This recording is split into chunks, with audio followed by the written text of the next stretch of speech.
Hi there, Eimear here. Welcome to another Fireside Chat brought to you by the Order of Bards, Ovates and Druids, and it is Fireside Chat 181. And as is customary, I start with a prayer for peace. Gamara Siacon ar fud na crinne, Gamara Siacon in our Jaili agus in our Jirha, Ganari Lin Lenarcuj Garmaca, Gamuj Buicusjeev, Jeha Quivdaca is Spirit Quivdaca. May peace prevail on earth. May peace prevail in our homes and in our countries. May our missions be accomplished. We thank you, guardian spirits and guardian deities, for peace. As the fever of day calms towards twilight, may all that is strained in us come to ease. We pray for all who suffered violence today. May an unexpected serenity surprise them. For those who risk their lives each day for peace, may their hearts glimpse providence at the heart of history. That those who make riches from violence and war might hear in their dreams the cries of the lost. That we might see through our fear of each other a new vision to heal our fatal attraction to aggression. That those who enjoy the privilege of peace might not forget their tormented brothers and sisters. That the wolf might lie down with the lamb, that our swords be beaten into plowshares, and no hurt or harm be done anywhere along the Holy Mountain, with thanks to John O'Donoghue. So you may have guessed that this is a recording. So I don't have a guest this evening, but what I'm going to do is tell you a story. So I hope you enjoy it. It is it's based on an old myth, but it's my version of it. And I think, although it's an old story, it certainly has relevance, I think, for these times in which we're living. And it's called Ucky an Tarachor. He wad as he wad sa chanam shir sa tir sho. Long, long ago in this land of Ireland, there was a man called Ucky an Tarachor, Ucky the Destroyer. Now, he was a very wealthy and powerful man, feared by many, loved by some. Now, he was very generous to those who did him good and ruthless to those who didn't. And he loved nothing more than to acquire things. Property, land, people, slaves, you name it. I'm sure if he was here today, he'd maybe have a few spaceships flying around in space. Anyway, he decided to have a great feast as a reward to all those who attempt him in his life. Now, he was a very, very vain man, and he wanted the biggest, the best, most expensive feast for his guests. And although he lived in a big castle and had a big banquet hall, it wasn't big enough for what he wanted. Because he wanted to invite the kings and queens, the wealthy people from the four corners of the world, to his house. So he called his builders and his architects, and he called the Gabon Sair, the greatest and most skilled builder in Ireland, known far and wide for the amazing buildings that he had created. And they set to work on the plans. And this was going to be the biggest, greatest, best banquet hall ever to have been built, not only in Ireland, but in the whole world. And when they decided on the plans, the next question was, well, where were they going to situate the banquet hall? And because it was so big, there wasn't sufficient land around the castle to build it. And Ucky said that the woods nearby could be cut down, and that would make plenty of space. And everybody gasped in horror at this. And they said, you can't cut down those trees. That is a fianeva, a sacred grove. Oh, nonsense, says Ucky. It's only a few trees. We can cut them down, and sure, I can plant some more. And they said, no, that is a fianeva. You cannot cut down any tree from there. Now, this wasn't just any old grove. For deep within that sacred grove, under the protection of the trees, was a Lin Vanaha, a sacred pool, whose waters contained a lawn driachtas nyart, much magic and power. Like the herbalists and the healers would come to collect the healing water for their patients, and the bards, they would come and receive immas for their poetry and songs as they sat and drank the sweet water. And the druids, well, they would sit there and dream and meditate in order to receive the Aisha, the wisdom from the land. And the Gabon Sair said, well, I may be the best builder, not only in Ireland, maybe in the whole world, but I will have nothing to do with the destruction of a fianeva. I'm off. Ucky said to him, "Stop right there. No one says no to me. I am Ucky the Destroyer." And the Goban Sayer turned around to face him and said, "I just have, and I'm leaving." And with that, he marched out the door.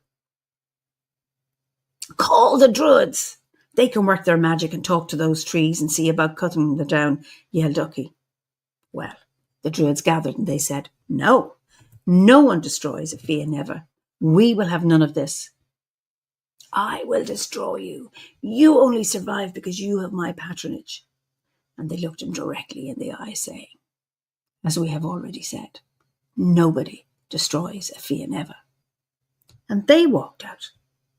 And then he began to screech and roar at his labourers. "You go out and get those axes and cut down those trees, or I will destroy you. I will destroy your families. I will rub you and yours into the ground." Now, although they were terrified of Ucky and Tharagor, their fear of destroying a Fia Neva was far stronger. Ucky could hardly contain his anger, and he said, "Well, if no one else will do it, I better do it myself." So he picked up the sharpest axe that he could find and he headed down to the Fia Neva. I could see him because I was there at the time, and I followed him. And at the edge of the Fia Neva were elegant, magnificent birch trees with their shiny, silvery bark, and their gently quivering leaves created beautiful music as they swayed with the wind. And coming up to the first tree, Ucky swung his axe. "Ah!" cried the tree, and he swung it a second time, and the tree cried out again. And then he swung his axe a third time, and this time the most ear-piercing shriek emanated from that tree, as I saw its spirit fly out of the tree in pain, terror, and devastation. And she took some shelter among the leaves and the canopy of her sister trees. And I can still hear that shriek in my mind to this very day. I don't think Ucky ever heard a sound, and sure, even if he did, he wasn't bothered. He couldn't have cared less. Business was business. Building was building. And he walked with his axe to the second tree, and just as he was about to swing it, who appeared before him? Only Danu, or Ulwar, the great mother of this land. And there she was, with a woman with long flowing white hair, just like a cascade of water. And she wore an iridescent dress that looked like flowing green and blue waters that matched the colour of her deep eyes. And she said, "Stop, Ucky and Tharagor. Do not touch that tree." And he leered back at her. "Oh, a woman." Ignoring her, he went to swing a second time, and she said, "Stop, Ucky and Tharagor. Do not touch that tree." And he looked at her and he said, "You, a mere woman, are you going to stop me?" And he turned his back on her again and swung for a third time. And just as he was about to hit the tree, Danu spoke again.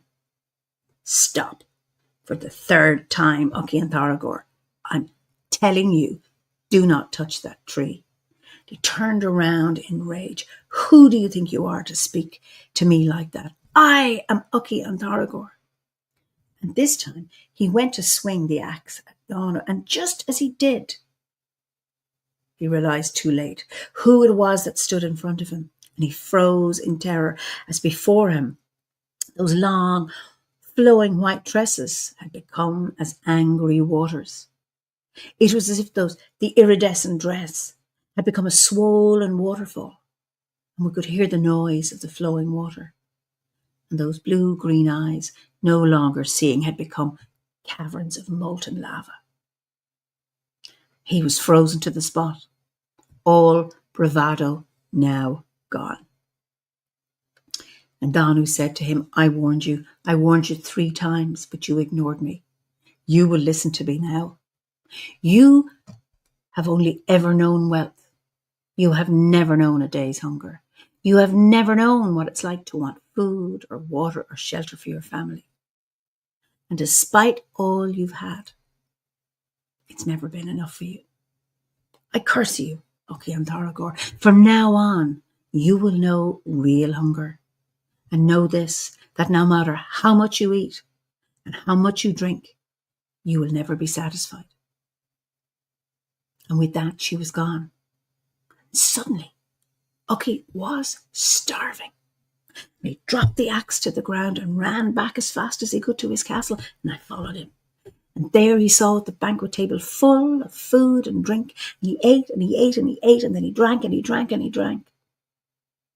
But no matter how much he ate or how much he drank, he was still starving and thirsty. He kept on wanting more and more and more.